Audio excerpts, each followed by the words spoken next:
All right, good evening, folks. This is Dustin with Dusty Ridge Farms. As you can see, I'm out here in my pasture on my beautiful home. We have a small farm here in Southeast Ohio, me and my family. I've got a daughter and 2 children. So we are going to make some farm videos about the few things that we've learned over the last few years of having some animals. Please come along and enjoy the experience. One of the first things I want to talk about, that time of year where it seems like all you have in your field is this orange stuff. You're like, what in the world is this? All right, this is called broomsedge, and you can tell by, let me see if I can get the camera to focus, the fluffy seed head that's down in there. There it goes. You can even see those in hay sometimes. So that is called broomsedge or sage. I'm not sure exactly how you pronounce that, but anyway, this is just a sign of soil fertility issues.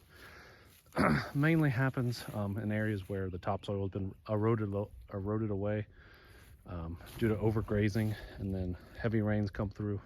They're going to wash off that topsoil, and then the next thing you know, you've got a field full of this orange stuff growing everywhere. And as you can see here, I have a bunch growing on this side, but then you look over on the other side, almost nothing. Well, there's a few reasons for that. Both sides are a steep slope, so you would get the same erosion on either side.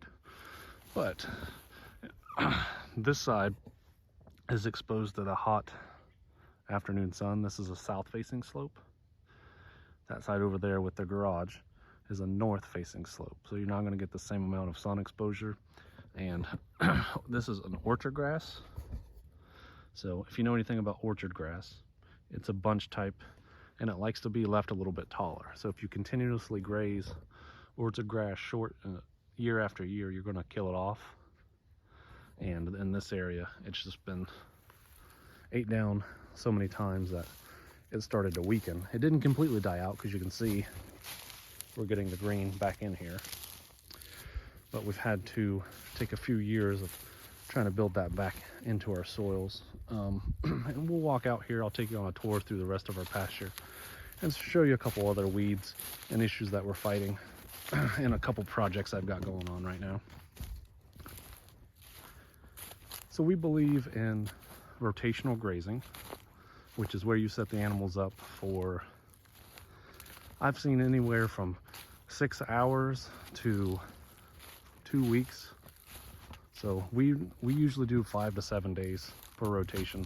So we move the animals through here. We'll set them up with some sort of electric fencing to keep them contained, and then they eat in a concentrated area, take most of what's there, and then we move off of it and let that ground rest for anywhere from 30 to 60 days normally before the animals come back on it.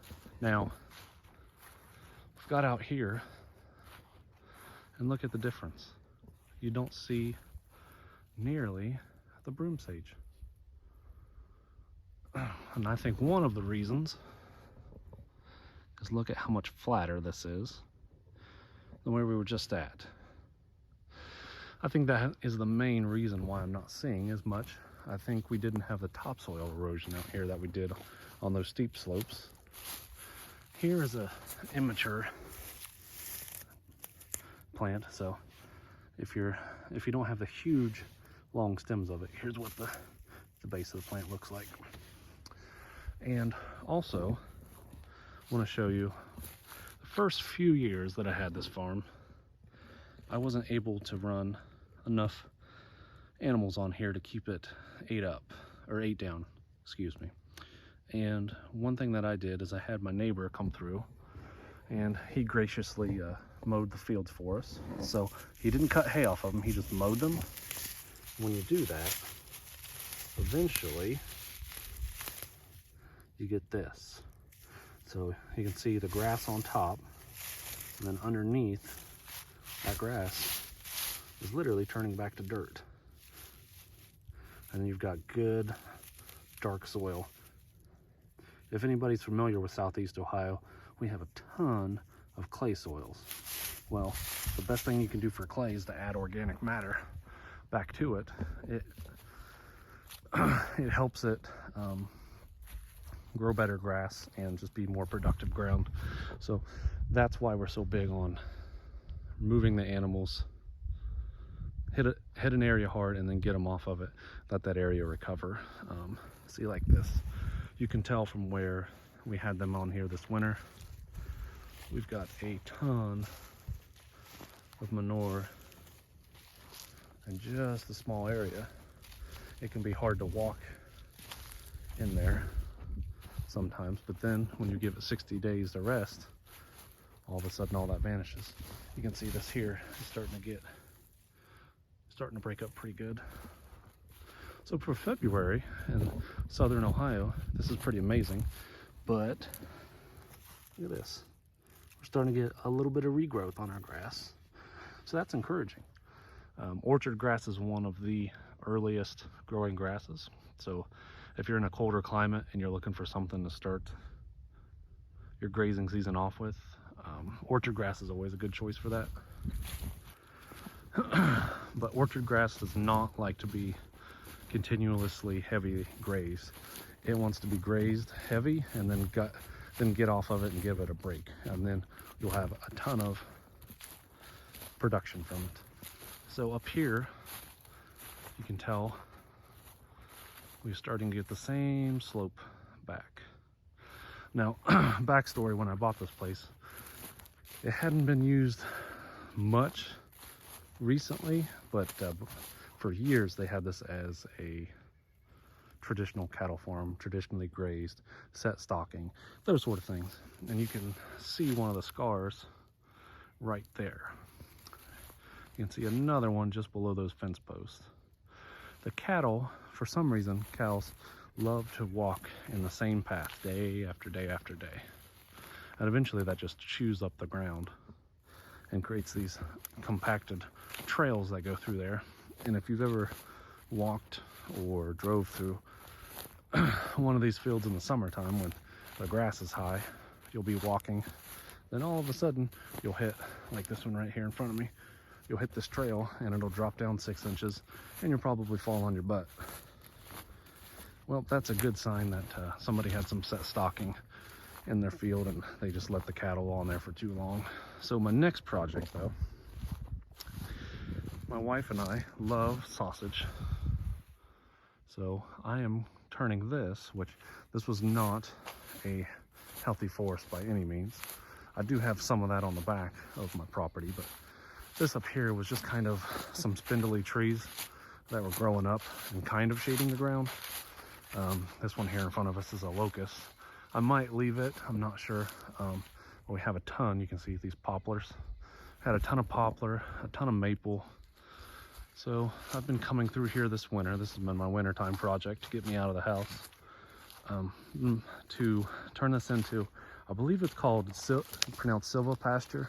So basically the idea is animals do better with shade, and keeping them out in the sun all day long is not good. But they don't have anything to eat if they're in the forest. So you want to bring a balance between the two. You want to open up the canopy enough, which I'm not sure.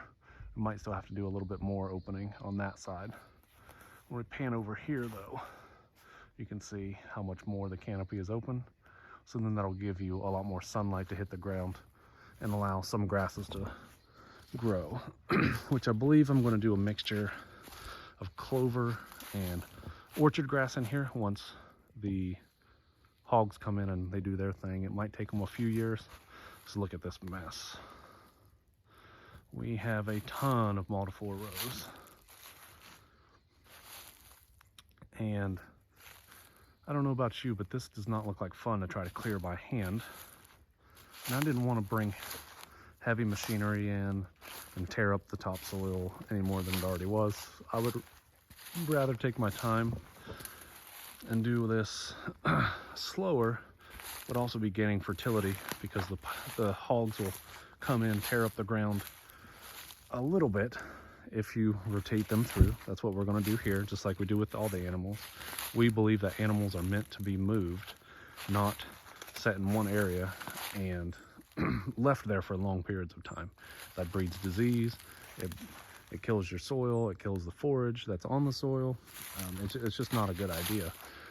And for me, when I originally thought about getting livestock, I'd seen so many farms, especially in this area, Southern Ohio, Appalachia, where we have erosion issues, that people had just overgrazed these fields.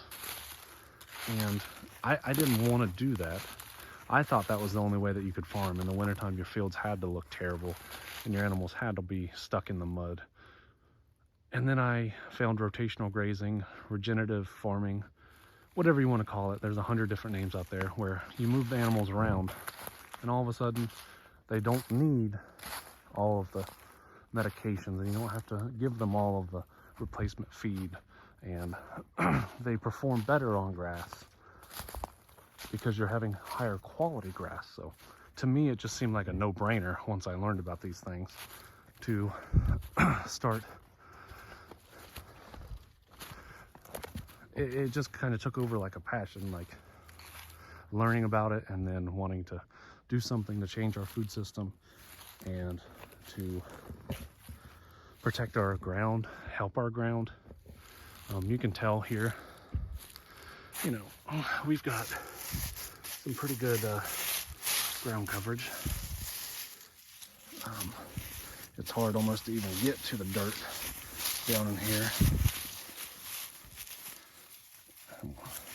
Once you do, there's just a ton of organic matter breaking down in there.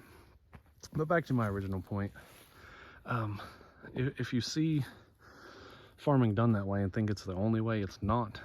You can better the environment. You can help erosion issues. You can better the soil. You can grow your own healthy food.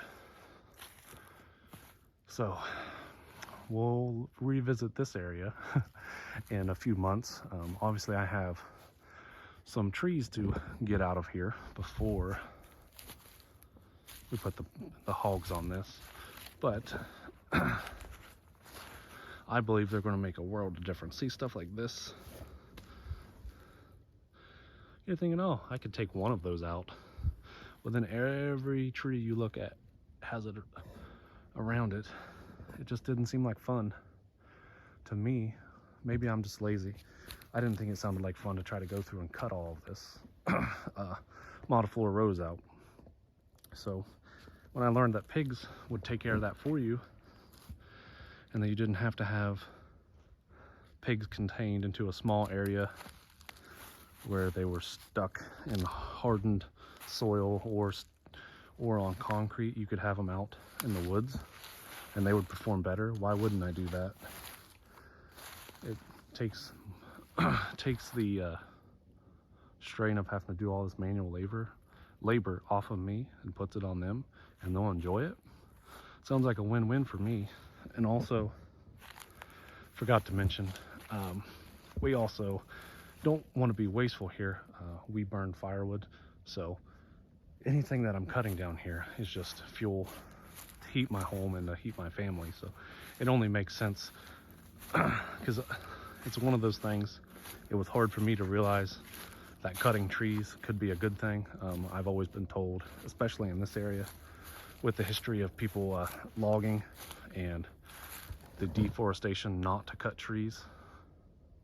So that was something I really struggled with. But then when I saw what we had growing down here, it wasn't trees that were going to eventually turn into anything.